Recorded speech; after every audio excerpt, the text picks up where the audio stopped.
Hey, Andrew, great to meet you. I brought Zebby because I think he was hoping to meet either Mabel or Olive. Are they there with you? Well, hang on a second. Can you just see an eyes and a slightly domed head there Oh, there of this she one is. here? Yeah, so Mabel's here. Olive's here as well, but it involves moving the laptop because she won't come to. Actually, she will come to me. Hang on a second. Of course, she'll come to Okay. me. I forgot. I had bribery. So, Olive, you got to come. There we go. Here we are. This is the Oh, modern there they world. are. Tilting laptops down. Here we go. Why don't you come there? So just nosies. It's just nosies and a bit of Labrador eating on mic as well. So there we are. Right, that's Well, all that's we're going to have all. just now. Right, go It's back all to part of the doing what you're great doing. color commentary. Yeah. Andrew, your videos, as we said, have been enjoyed by tens of millions of people. Take us back to when COVID shuts down professional games. You have no color commentary to do. Where did the idea come from to start using your talents on your pets?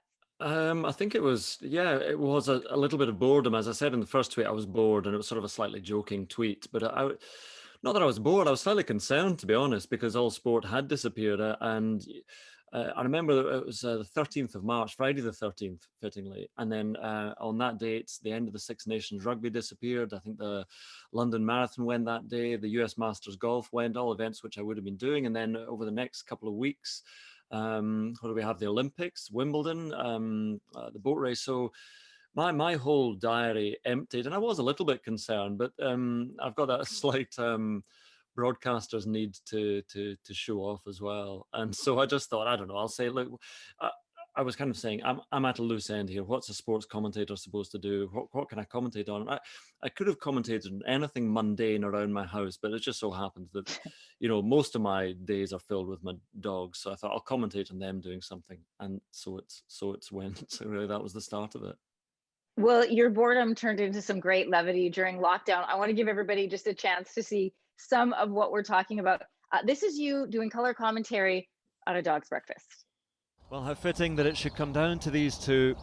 Olive in her familiar black, 5 times the champion. Mabel, the rising star, winner last year. You can see how excited they are, but also feel the tension. Get on with it. And here it's in the crowd as we near the start of this final. And now they go, Olive away first, but a problem with Mabel's ball. That might cost her now, having to play catch up.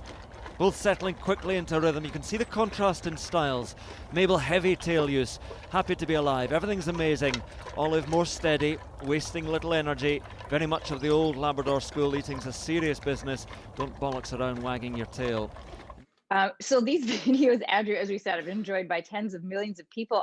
Were you surprised at how much joy they brought people?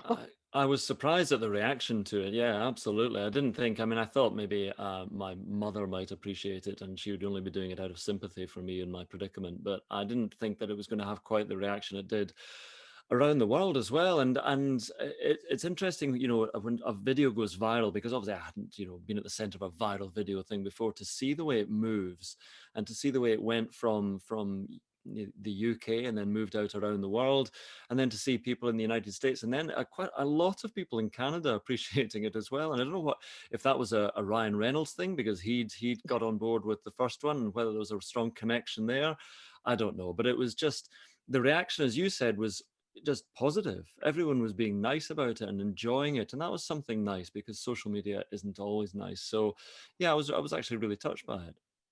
Well, I think it's because I mean it was such a heavy time and there was so much heavy news. We were talking about numbers and we're starting to keep tracks of deaths and those who were ill. And so it just brought a real life smile to people's faces. Also, I think a lot of people could relate, either if you were out of work or trying to find new ways to adapt to the work that you had. You certainly did that. Sports has really changed during this time Yeah. of the pandemic. You're either not playing or we've seen sports come back in some way. Like in Canada, we had the NHL bubble or the NBA right now is bubbling. How has COVID changed for sports broadcasters like yourself? Oh, well, enormously. I mean, I'm a free. Most sports broadcasters in the UK operate on a freelance basis. Self-employed, and they might work for various employers. I mean, most of my work is for the BBC, but I can work for anybody. It's just in 2020 I couldn't work for anybody at all. It's because all events went, so my diary was empty, and so now it's coming back slowly. But I did my first commentary early in September, and it was my first commentary in 6 months on sport. And usually I would have been in Tokyo for the Olympics or Wimbledon, all these events. The summer would have been very busy, so it's very strange, and it's very strange to commentate with no fans, no spectators in the stadiums or at the events. And of course, for example, at this track and field, this athletics, I was commentating, and then once your race is over and someone else is commentating, you put the mask back on. So these are adjustments that we're all having to make, but it's just very, very strange. But I think it's necessary that sport comes back where possible, because it gives people that escape. And you were talking about it with the dogs. It's people needed something to just lighten the seriousness of this year, and sport can do that as well, as it hopefully keeps on coming back. Do you see any permanent changes sticking around to how, sports is being covered now?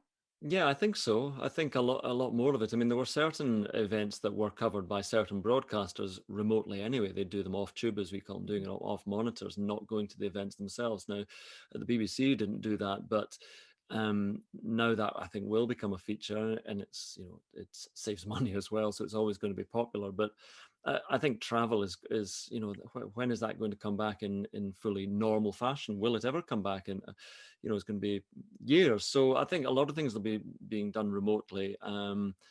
Yeah, it's odd, isn't it? Sport is as affected as the rest of our lives are. Yeah, and also, I've been watching some of the interviews, trying to interview players, not being in the locker room, having to stand the 2 meters apart. That really must change your interaction with the athletes. Yeah, exactly. And you interview some athletes after they've done a 400 meters, and they're sort of struggling to get their breath anyway. No, by the way, could you put this mask on and speak to us through that as well? So Yeah. it's not. I mean, it's just not. It's not easy, but it's just necessary. It's I don't know. It's a lot of it is sport. We're sort of going through the motions with the sport. We just want to make this sports happen, but it doesn't feel quite right. It's sport without its usual soul and energy, and all of that will come back, and I think hopefully be appreciated more than ever before. But at the moment, it's as if we're just hosting these events to give us something, some sort of feeling that we're making progress back to normality. But it doesn't quite feel like sport, certainly not as we know it. I want to talk to you about Olive and Mabel, if we can, because they have now become more famous, I think, than some of the athletes that you've covered in the past. So much so that they knocked you off the book cover. Well, it's interesting because there are two. So the UK and the rest of the world edition, it got taken up by a few publishers around the world, and the UK edition has a picture of me and Olive and Mabel on a mountain, and for the North American edition, which is pretty much the same inside, but on the cover, they decided that they could do without me. So I've been cropped off, and it's just Olive and Mabel, which is, listen, I totally agree with that decision, to be honest, because I quite like just being the unseen voice behind these two clowns who are alongside me just now and staring at me as I call them clowns. I'm sorry, but you are. So, I mean, look at this clownish face here. Look, this is a clown. A lovely clown, but that's what she is. Anyway, so yes, I'm not on the North American book cover, so but I'm sort of just out of frame. But it's all about these two, so I can't argue with it. Andrew, I have to say, watching your oh, well, my dog's left now too, so there you go, both of us sitting here alone. I have to say, watching your color commentary with the dogs aside, you really see your talent in live broadcasts. I mean, what you're able to pick up on and do the comparisons, you really do see your talent as a live broadcaster. I admire it very much. Are you going to continue once sports does come back in the UK? Will you continue on with Olive and Mabel? Yeah, definitely. I mean, I'd love to. Well, the only thing is obviously that I mean, I was going to say Olive's getting on. She's not getting on. She's 7 3/4, so she's got plenty of years left. But it's interesting because you see them now as a sort of, all right, what can I observe in them now? What can I do with them now? And you almost don't want to do that, but you see as well that the appreciation that it has from people. So you think, well, if my dogs are quite happy doing it, then of course I will. But I quite like moving away from sports commentary, and that's why I quite enjoyed doing the Zoom meeting with my dogs. Or I made a little mockumentary, which I think I enjoyed most of all, or various things. I think there might have been even an email scam involving Mabel. There have been various things that I've done with the dogs, because you take them away and you put them in a human situation. So it's seeing our human world through through dogs being in those situations, and sometimes showing up our situations as being a bit strange and ridiculous. So I think I'll be continuing to make little films, little videos, because I've enjoyed it. I really have enjoyed it, as I've enjoyed doing the books, something different. I love sports broadcasting, but I've enjoyed doing something different as well. Well, we hope you continue to make your videos and your commentary with all of it. And Mabel, it's such a pleasure to talk to you on World News Day. Take care. Okay, thank you. I've got to just end on them. There we are. So Olive and Yeah. Mabel, here we are. Bye, You see them bye, both? Olive. Well, Bye, Olive, are you Mabel. interested in anything at all? No, you just want to have a snooze. Okay, sorry. Let sleeping dogs lie. Right. Oh, Thanks very, thanks very much, well everybody. done. Bye-bye.